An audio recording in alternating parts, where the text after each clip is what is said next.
தலைவன் இயேசுராஜன் மார்பில் சாய்ந்து சாய்ந்து மகிழ்ந்து மகிழ்ந்திருப்பேன். எனது தலைவன் இயேசுராஜன் மார்பில் சாய்ந்து சாய்ந்து மகிழ்ந்து மகிழ்ந்திருப்பேன்.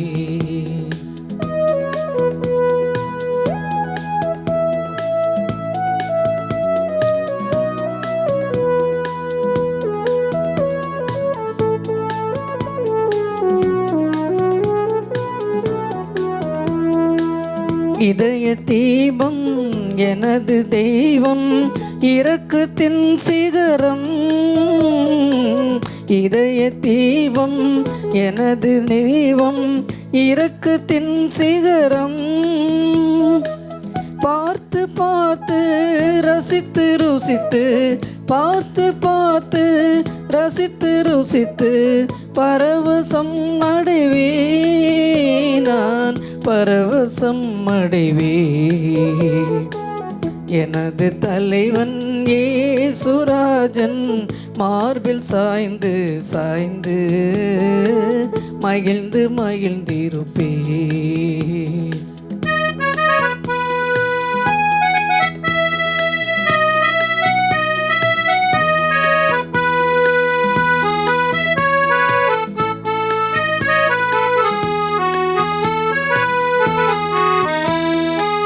நீதி தேவன் வெற்றி வேந்தன் அமைதியின் மன்னன். நீதி தேவன் வெற்றி மைந்தன் அமைதியின் மன்னன். நினைத்து நினைத்து துதித்து துதித்து நினைத்து நினைத்து துதித்து துதித்து நிம்மதி அடைவேன். நான் நிம்மதி அடைவேன். எனது தலைவன் இயேசுராஜன் மார்பில் சாய்ந்து சாய்ந்து மகிழ்ந்து மகிழ்ந்திருப்பேன்.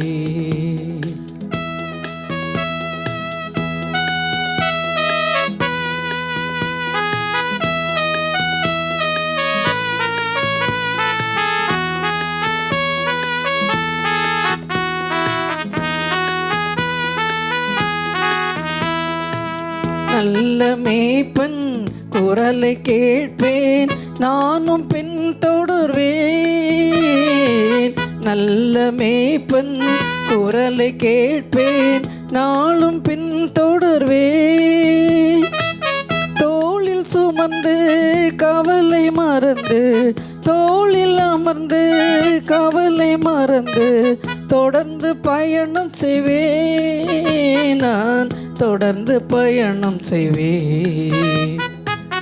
எனது தலைவன் இயேசுராஜன் மார்பில் சாய்ந்து சாய்ந்து மகிழ்ந்து மகிழ்ந்திருப்பேன்.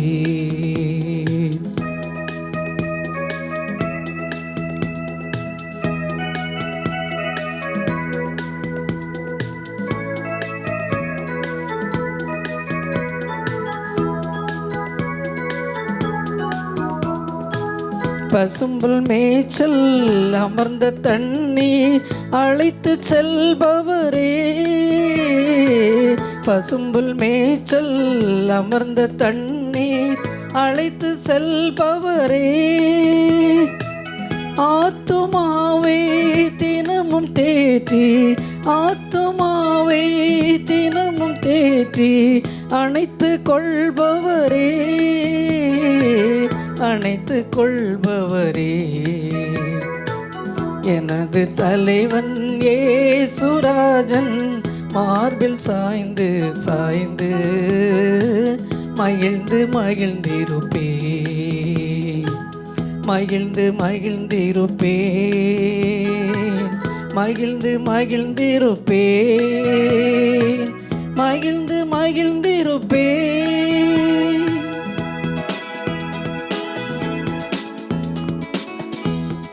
எங்களை கிருபையாய் நேசித்து வழிநடத்துவரை நான் தகப்பனே உம்மை துதிக்கிறேன், நம்மை சோசிருக்கிறேன் சுவாமி.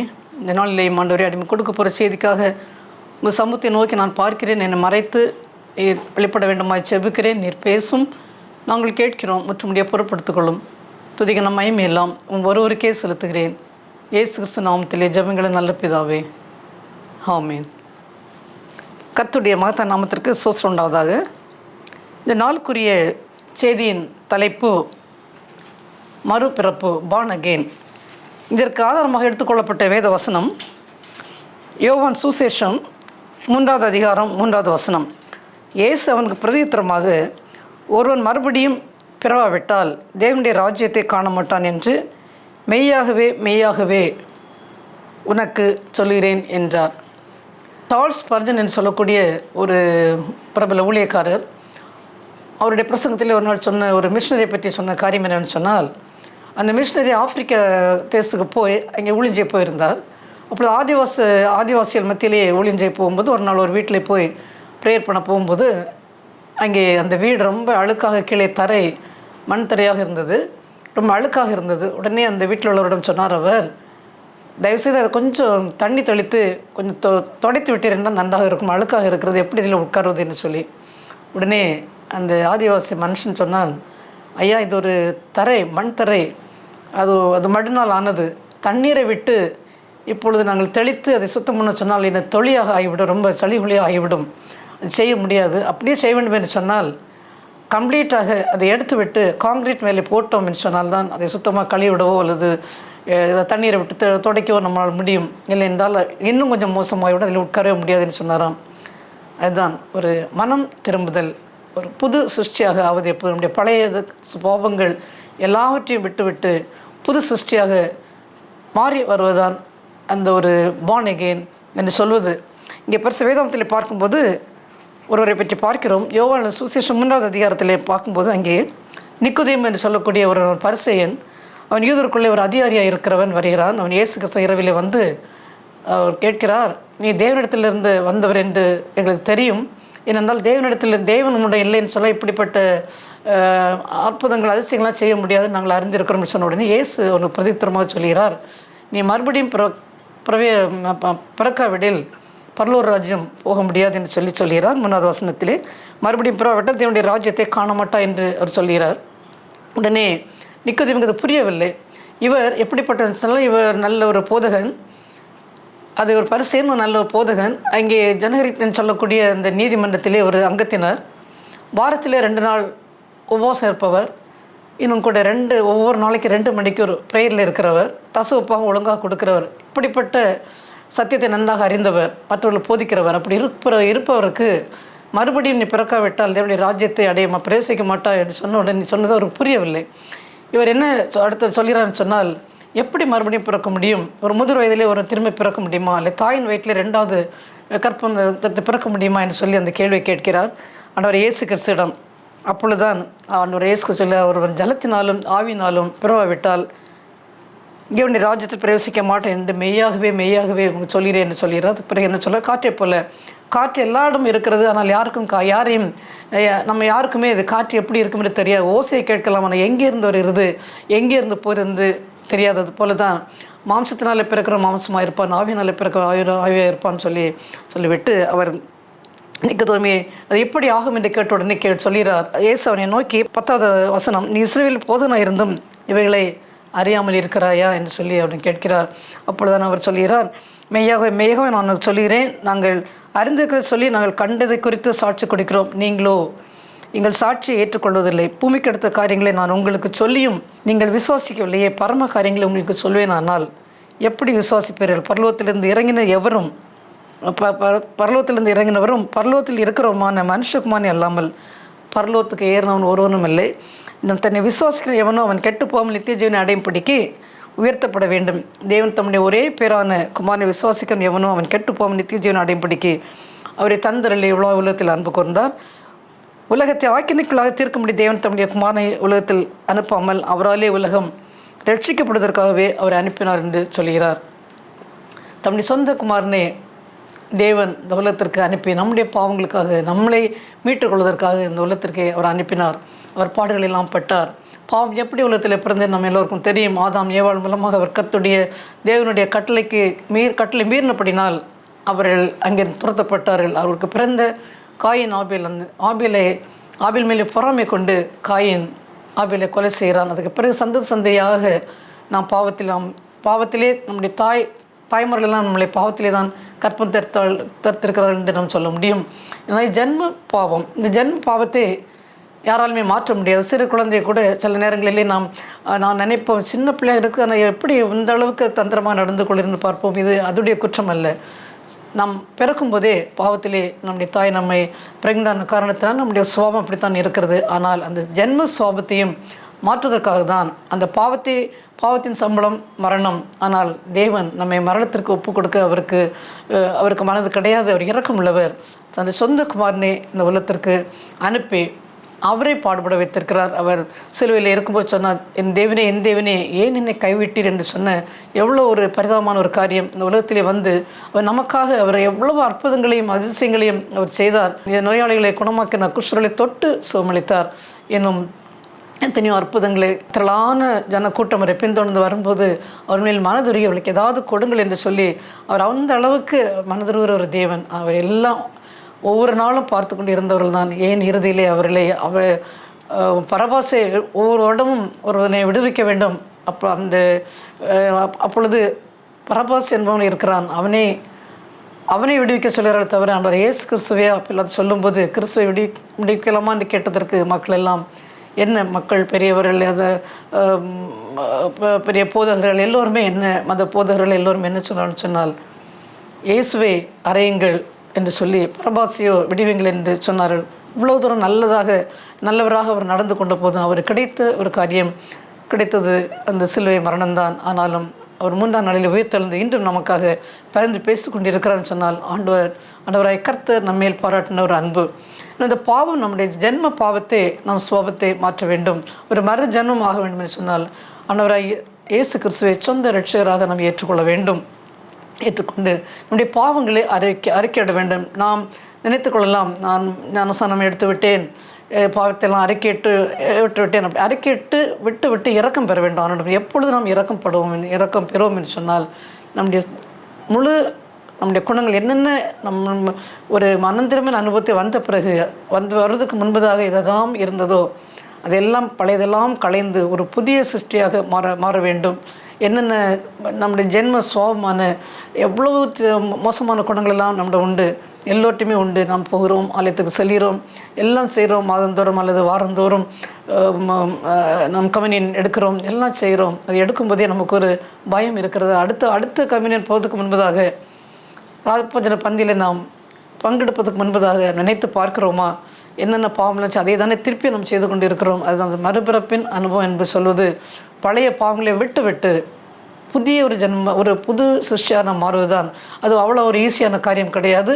ஆண்டவருடைய கிருபை, அவருடைய ஒத்தாசையோடு தான் நம்மை புதுப்பிக்க முடியும். நம்முடைய சொந்த முயற்சினாலோ அல்லது எதனாலேயோ நாம் ஒரு புது சிருஷ்டியாக கம்ப்ளீட்டாக ஒரே நாளிலே நாம் மாற முடியாது. ஒவ்வொரு நாளும் நமக்கு பல சூழ்நிலையில் நாம் தவறு செய்வதற்குரிய சூழ்நிலையில் அதிகமாக இருக்கிறது. ஆனால் அவருடைய கிருபை இருக்கும்போது அவர் நம்ம சொந்த ரட்சராக ஏற்று ஆண்டவரே என்னை பாதுகாத்துக்கொள்ள இப்படி ஒரு டெம்டேஷனுக்கு வருகிறதே, அதிலிருந்து என்னை மீட்டுக்கொள்ள வேண்டுமே என்று சொல்லி அவரிடம் ஒப்படைக்கும் போது நிச்சயமாக நமக்கு இறங்குவார். இப்போ வேதாகமத்திலே பார்க்கிறோம், அவர் எத்தனை பேரை சகிவை பார்க்கிறோம். அவன் எவ்வளோ தூரம் மக்களை கஷ்டப்படுத்தி துன்பப்படுத்தி வரிகளை வசூலித்தவன். ஆனால் அவனையே இயேசு கிறிஸ்து சந்திக்கிற சகிவை அவன் குள்ளனாக இருந்தபடினால் அவரை பார்க்க வேண்டும் என்ற ஒரு ஆசை. ஆனால் அவன் அத்திமரத்தின் மேலே ஏறி அங்கிருந்து பார்த்து கொண்டிருக்கிறான். அவரை எல்லாவற்றையும் அறிந்தவர். சகிவே கீழே இறங்கி வா, உன் வீட்டிலே நான் உன்னிடத்து வர வேண்டும் என்று சொல்லி உன் வீட்டில் தங்க வேண்டும் என்று சொல்லி ஆண்டவரை இயேசு கிறிஸ்து அவன் கீழே அழைத்தார் என்று சொன்னால் மக்கள் எல்லாம் அவர்களுக்கெல்லாம் ஆச்சரியம்தான்.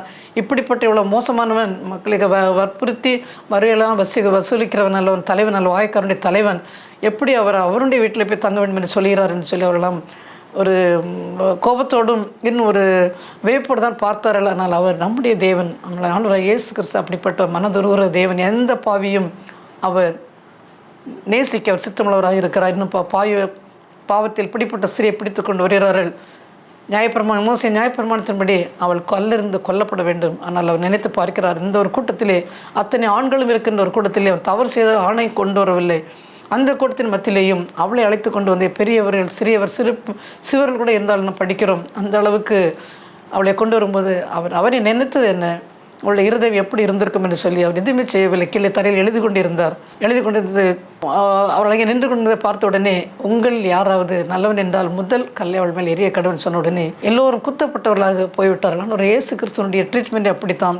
நாமும் பல நேரங்களிலே ஞாயிற்றுக்கிழமையிலே ஆலயங்களிலே நடக்கிற பிரசங்கத்தை கேட்டால் இந்த ஆலயத்திற்கு நாம் வர வேண்டுமா என்று தான் நமக்கு தோன்றும். அந்த அளவுக்கு எப்போது பார்த்தாலும் ஒரு பக்கத்திலே ஆண்டவர் இயேசு கிறிஸ்து வந்து விட்டால் எந்த கஷ்டமும் கிடையாது, இன்றே உங்களுக்கு ரெட்டிப்பான நன்மையை தருவார் என்றெல்லாம் ஒரு பக்கம் அப்படி ஒரு பிரசங்கம். இன்னொரு பக்கம் போனால் ஆரம்பத்திலிருந்தே மக்களே ஒரே அவ்வளோ ஒரு ஸ்ட்ரிக்டாக ஆத்துமாக்களை வழிநடத்தும் அவர் நினைத்து கொண்டிருக்கிறார்.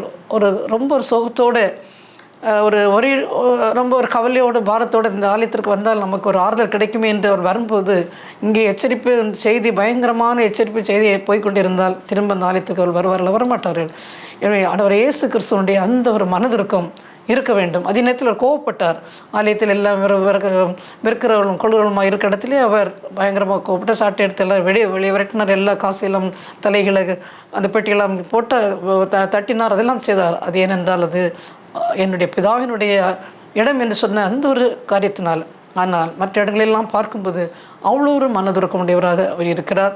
பாவிகளை விசேஷமாக பாவத்தில் பிடிப்பட்ட ஸ்திரீ அப்படி இன்னும் கூட பார்க்கும்போது அவர் பக்கத்திலே இருந்த அந்த கள்ளனை பார்க்கும்போது அவன் கேட்கும்போது மற்ற கள்ளனை போல அல்ல, அவன் கேட்கும்போது அவர் உடனே சொல்கிறார், இன்றைக்கு என்னுடைய கூட பரதீசில் இருப்பா என்று சொல்கிறான்னு சொன்னால், அவ்வளோ ஒரு பாவத்தையெல்லாம் செய்த எல்லாரையும் கூட அவர் மன்னிக்கிறவராக இருக்கிறார் என்றால் நம்ம ஏன் அவர் மன்னிக்க மாட்டோம்? முதலில் நாம் ஒரு சொந்த ரட்சகராக நாம் ஏற்றுக்கொள்ள வேண்டும். ஏற்றுக்கொண்டு அடுத்த நம்முடைய பாவங்கள் எல்லாம் நாம் அறிக்கையிட வேண்டும்.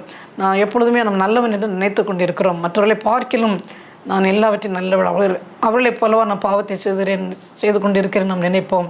எல்லாவற்றையும் நான் இந்த நாளிலே பிறந்தேன் என்று சொல்லி எழுதி கொண்டு வைப்போம். ஆனால் நமக்கு தெரியும் என்னென்ன வேலை பார்க்கின்ற இடமானும் சரி, எவ்வளோ தூரம் நாம் போய் சொல்கிறோம். யாரும் சுகம் வேணமாக இல்லாமல் இருந்தால் கூட சுகமில்லை என்று சொல்லி போடுகிறோம். எவ்வளோ காரியங்கள் செய்து கொண்டு இருக்கிறோம், ரொம்ப அநியாயமாக பல காரியங்களும் செய்து கொண்டு இருக்கிறோம். ஆனால் கேட்டால் born again என்று சொல்கிறோம், விசுவாசம் என்று சொல்கிறோம், பிலீவர் என்று சொல்கிறோம். வாழ்க்கையில் ஒரு மாற்றம் வர வேண்டும். நம்முடைய பழைய சோபங்களை எல்லாம் விட்டு ஒவ்வொரு நாளும் நாம் புதுப்பித்துக் கொள்ள வேண்டும். நம்மால் முடியாது. ஆண்டுடைய கிருபையோடு அவருடைய உதவியோடு நம்மை மாற்றிக்கொள்ள நிச்சயமாக முடியும். அவர் நம்மிடத்தில் இருக்கிற என்ற ஒரு தெய்வ பயம் நமக்கு இருக்க வேண்டும். தெய்வ பயம் இருந்தால் நிச்சயமாக நாம் துணிந்து பாவங்களை செய்ய மாட்டோம். ஒவ்வொரு நாளும் நம்மளை புதுப்பித்துக் கொள்ள வேண்டும். அப்படி அறிக்கையிட்டோம் என்று சொன்னால் ஆண்டோடத்திலிருந்து நாம் இரக்கம் பெறுவோம். இல்லை என்றால் நாமே பெரிய ஆள் என்று சொல்லி எந்த பாவமும் செய்யவில்லை என்று சொல்லி நாம் நினைத்து கொண்டிருந்தோம். நம்மை தான் நாம் ஏமாற்றி கொண்டு இருக்கிறோம். சிலுவையின் உபதேசம் கெட்டு போன்றவர்களுக்கு அது பைத்தியமாக இருக்கும். ஆனால் நமக்கோ அது ஒரு தேவ பலமாக இருக்கும் என்று சொல்லி, ரட்சிக்கப்படுறவர்களுக்கு தேவ பலமாக இருக்கும் என்று சொல்லி நாம் படிக்கிறோம்.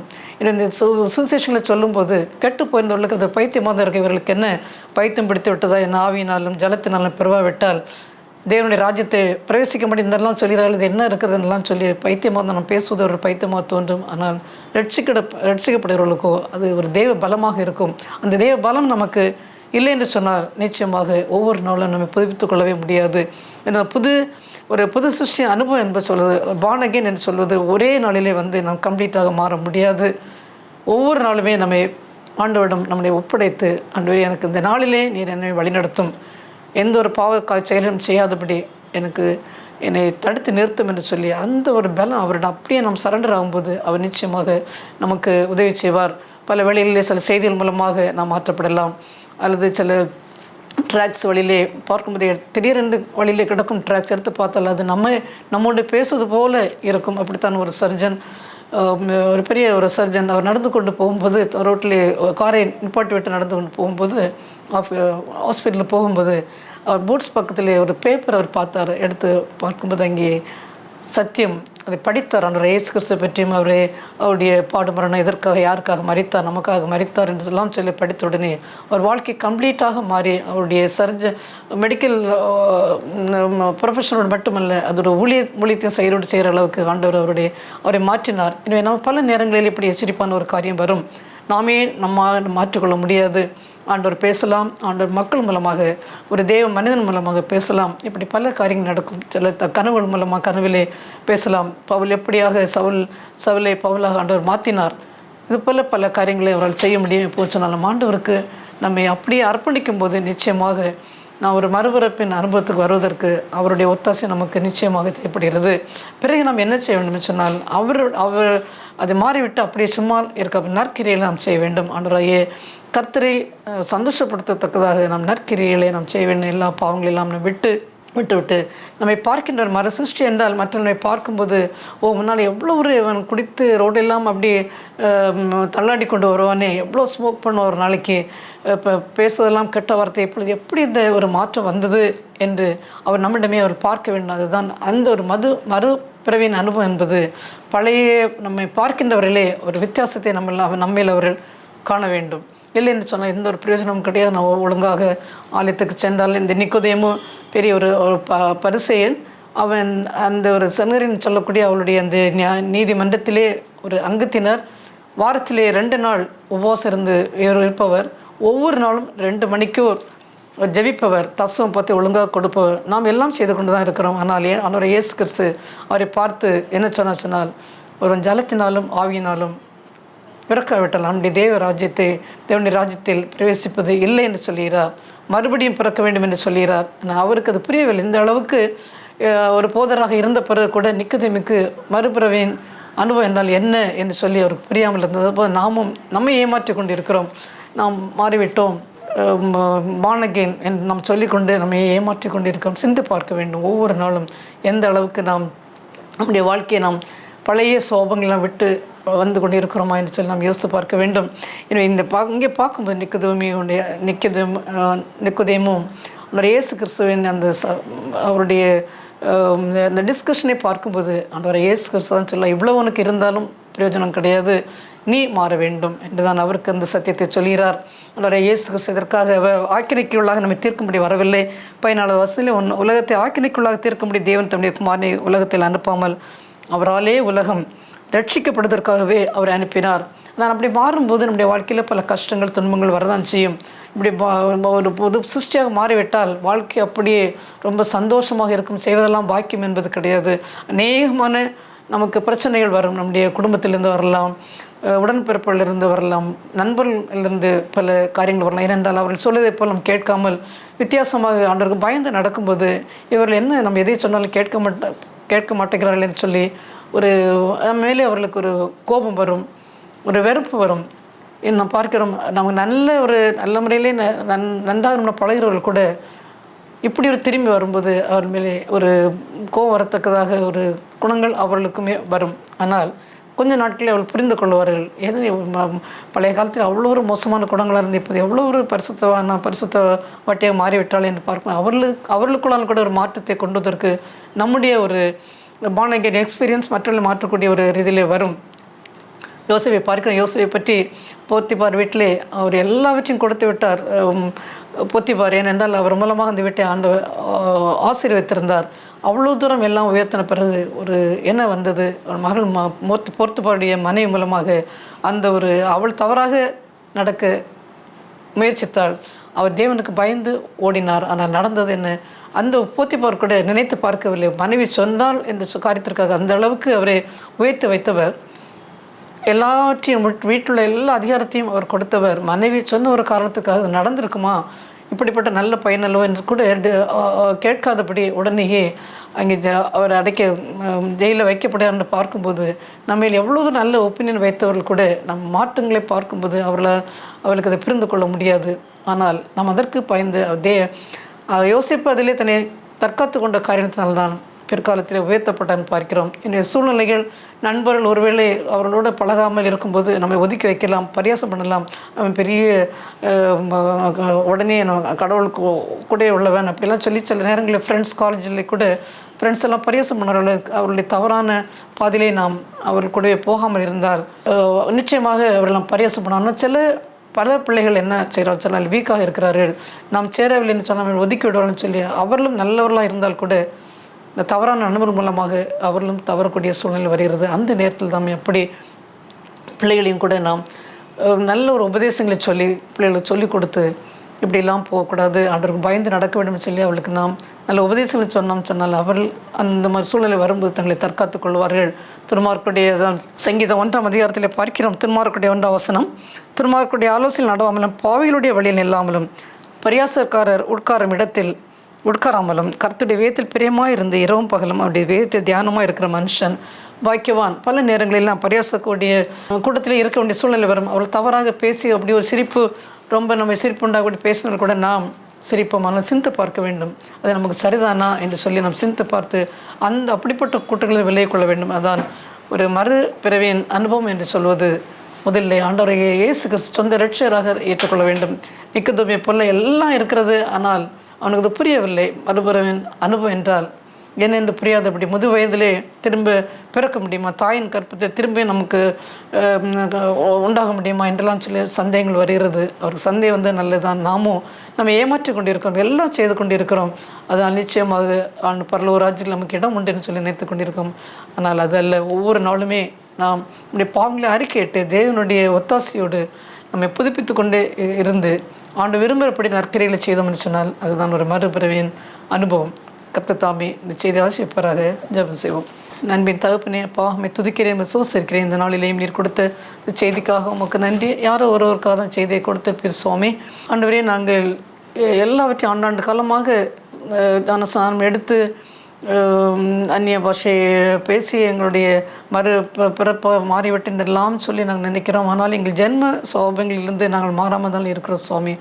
ஒவ்வொரு நாளும் எங்கள் பாவங்களை உங்களை அறிக்கையிட்டு உங்களை இரக்கம் பெற்று நாங்களை விட்டு நீர் விரும்புகிற கிரியைகளை நாங்கள் செய்து உங்கள் நாமத்தை மையப்படுத்தி நீர் வரும்போது உங்களுடைய ராஜ்யத்திலே நாங்கள் பிரவேசித்துக்கொள்ள எங்களை தகுதிப்படுத்திக்கொள்ள கிருபை செய்யணுமாய் ஜெபிக்கிறேன். தகப்பனே, இந்த பார்த்து கொண்டு இருக்கிற யாராவது நான் ஆண்டவரிடம் போனால் என்னுடைய எவ்வளோ பெரிய பாவத்தையெல்லாம் சேர்க்கிறேனே, என்னை மன்னிப்பரா என்று சொல்லி ஒருவேளை யோசித்து கொண்டிருக்கலாம். நீர் எவ்வளோ பெரிய பாவிகளெல்லாம் ரட்சித்திருக்கிறீர் சுவாமி. அதை போல நீர் மன்னித்து இது இனிமேலாவது புது சிருஷ்டியாக மாற்றும்படியாக ஜெபிக்கிறேன். பலருக்கு பிரயோஜனமாக இருக்க கிருபை பாராட்டும் துதிக்க நம்மையுமே எல்லாம் ஒருவருக்கே செலுத்துகிறேன். இயேசு கிறிஸ்து நாமத்திலே ஜெபங்கள் நல்ல பிதாவே, ஆமென்.